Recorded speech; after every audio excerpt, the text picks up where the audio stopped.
Hi, this is Miss Horde reading Chapter 5. Plans are hatched. When Mr. Morales went into the kitchen to get a glass of water, I carefully opened the lock that doesn't lock and slipped out of my cage. I leapt over the chair, then scampered down to the floor and hid in the corner behind the long curtains. Mr. Morales returned and sat down again. The children were still thumping and bumping and were now screaming and screeching as well. "Say, Humphrey, maybe you need some water too," he said, and leaned towards my cage. Mr. Morales gasped when he saw that it was empty. "Humphrey, where did you go? Oh, I should have known you'd escape. I'd run away from those kids if I could, too. But do me a favor, Humphrey, please come out." In a panic, he darted around the room. "The kids in room 26 will hate me if I lose you," he said. I felt sorry for Mr. Morales, so I scratched around a little. "There you are," he said, bending down to look at me. "Now, let's get you back in your cage." Not quite yet, I thought. He reached down to pick me up, and I scampered forward, just a few inches past his hands. "Don't do this to me, Humphrey," he said. "Cooperate." But I wasn't doing anything to him. I was doing something for him. "Work with me," he said, but this time to himself. "Maybe. Hey, that's it." He looked down at me. "With your help, Humphrey." Mr. Morales really swung into action then. He raced upstairs. The thumping and bumping stopped.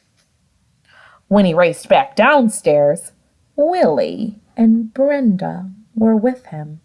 "Close all the doors, Willie," he said. "But, Dad," Willie whined. "Close them," his father repeated firmly. "Now." Willie closed all the doors. "You two scared poor Humphrey with your screaming and poking and thumping. We may never see him again," he told them. Brenda burst into tears. "Humphrey's dead," she sobbed. "No, Humphrey's too smart for that," Mr. Morales told her. "But he will run away if you two aren't nice to him."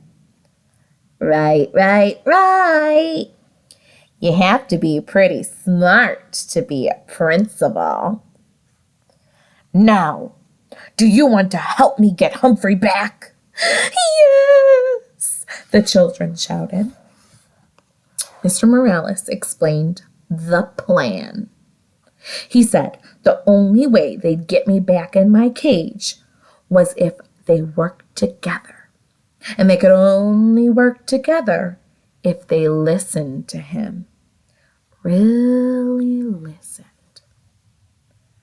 They were listening now, and they kept listening, too, because he told them the most important thing they could do was to be quiet.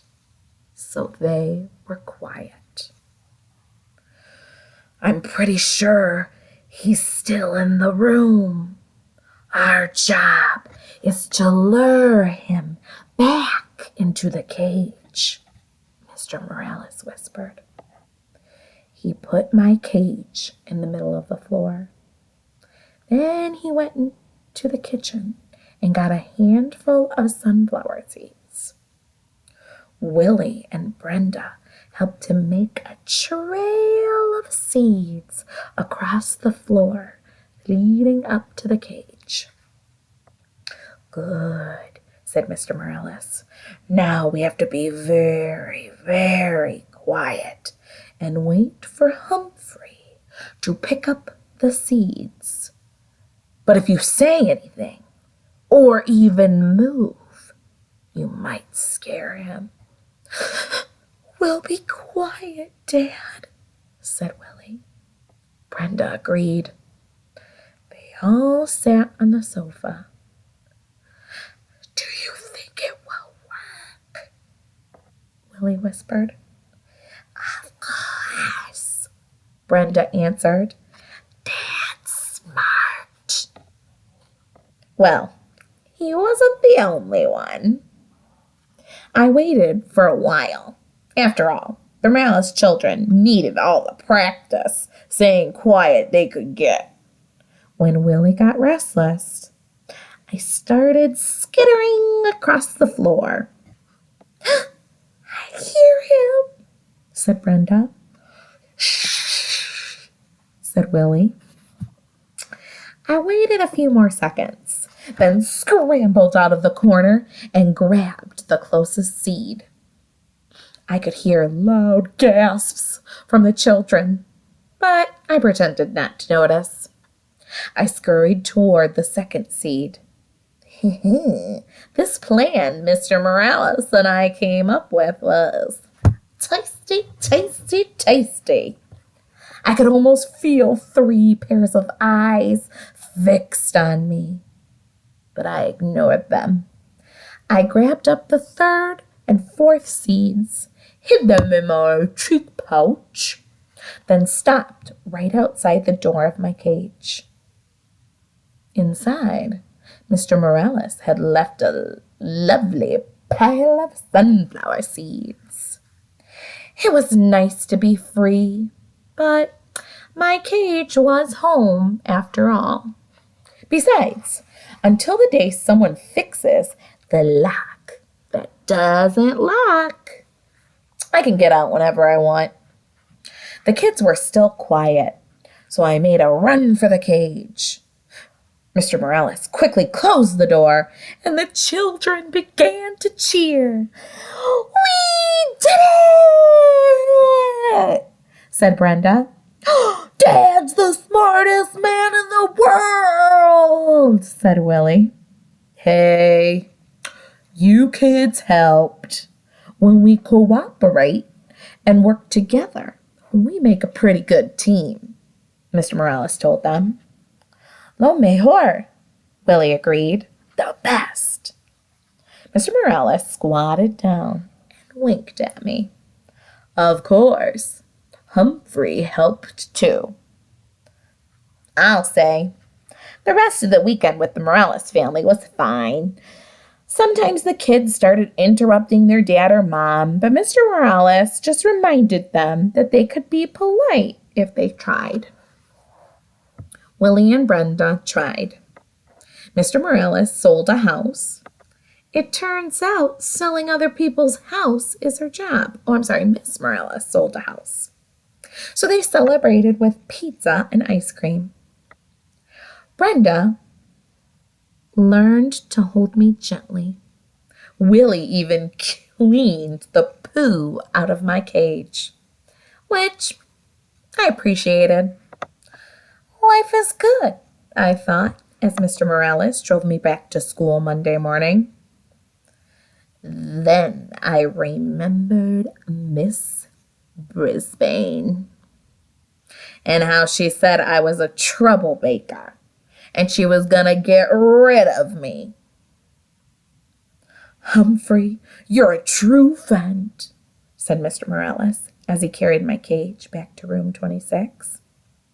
"I'll never forget what you did for me." As soon as class started on Monday, Heidi's mom came into the classroom and explained to everyone about taking me home on the weekends. "How many of you would be interested?" Miss Hopper asked.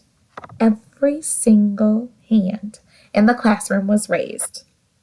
every hand except one, Miss Brisbane's. Still, it was a pretty good week. I got a 90% on the vocabulary test. I bet Saya got 100%, but she still didn't raise her hand, even though she promised. And Aldo talked more and more every night. On Tuesday night, he leaned in close and asked, Humphrey, don't you wish you had a girlfriend? Like most hamsters, I'm pretty much of a loner. So, I really hadn't thought about it before. Not sure, I squeaked. I would like one, said Aldo. A real nice girlfriend. I felt so sorry for Aldo. I squeaked extra loud when he performed his broom balancing act for me. I was still thinking about him on Wednesday, after everyone had left, while there was still light coming in the window. I meandered outside the cage to help myself to any mealworms that Heidi might have left behind when she fed me earlier in the day. The table was covered with newspapers. While I nibbled, I browsed the news. All of life was there on the pages of the newspaper. Births and deaths, lost pets, sad, sad, sad, funny jokes, good news, and bad news. Then there were the ads. My, there were so many stores. Not just Petorama, but Shoesorama and Foodorama and Books Galore and a wide world of tools. And there were other ads, too.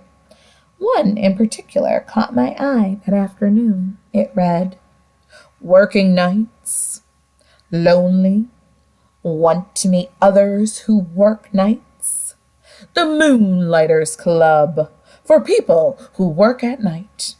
Meetings are held during the day on weekdays. Hikes and outings to restaurants, parks, plays, movies, and much more. There was a name and a phone number at the end. I could hardly believe it. This was exactly what Aldo needed. I could already see him, smiling and happy, going to parks and plays with the Moonlighters Club and having a girlfriend.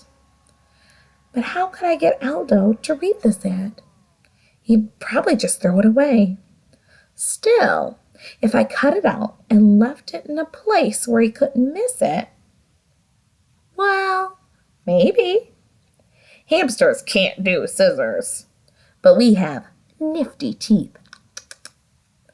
It took me a while to nibble the whole ad out neatly, but I did a pretty good job. Then I stood the clipping up against the cage. Aldo couldn't help but see it if he looked at me, which he always did. That evening, I was more anxious than usual for Aldo to arrive.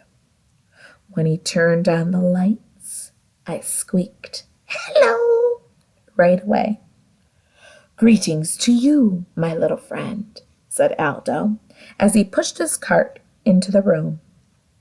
"You sound like you have something on your mind." "You bet," I tried to tell him.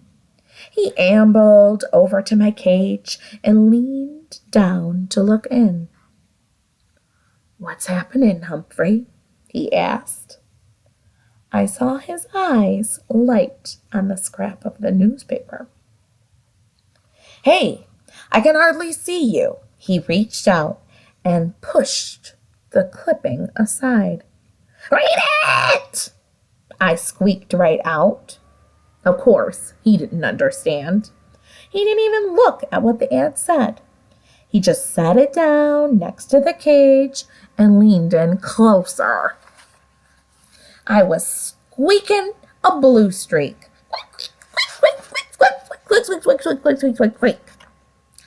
Look at it now. Calm down, Humphrey. I got a treat for you, said Aldo. He reached into his pocket and pulled out a tiny bit of character. Your pal Aldo would never forget you. My heart sank. You try to help a human, and they don't even pay attention. But, as you know, I don't give up easily. I squeaked happily while he balanced his broom on one finger as usual. But my mind was on the Moonlighters Club and how to get Aldo there. After he left, I scrambled out of my cage, picked up the newspaper clipping, and tucked it inside my notebook. Then I hid the notebook behind my mirror. If I didn't, somebody mean, like Miss Brisbane, might throw it away. I was still wondering what to do with it the next day when Miss Brisbane rolled in a cart with a big machine on it. This is the overhead projector, she told the class. I'm going to use it for some map work. When Miss Brisbane turned the machine on, a bright light was projected onto the wall. Then she placed a paper map on the glass, and suddenly the map showed up really big on the wall. She could write on it and draw on it, and you could see everything she wrote. A machine like this could come in handy, I thought. So when Miss Brisbane turned the machine off and sent my classmates off to lunch, I thought about that machine. When AJ cleaned my cage and changed my water and bedding, I thought about that machine. I thought about it so hard, I suddenly came up with a really, really, really good plan. But it would be difficult to carry out and dangerous as well. Dun, dun, dun. Tip 5. If a hamster manages to escape his cage, you can sometimes lure him back in with a trail of sunflower seeds. From Guide to the Care and Feeding of Hamsters, Dr. Harvey H. Hammer. Until next time, friends.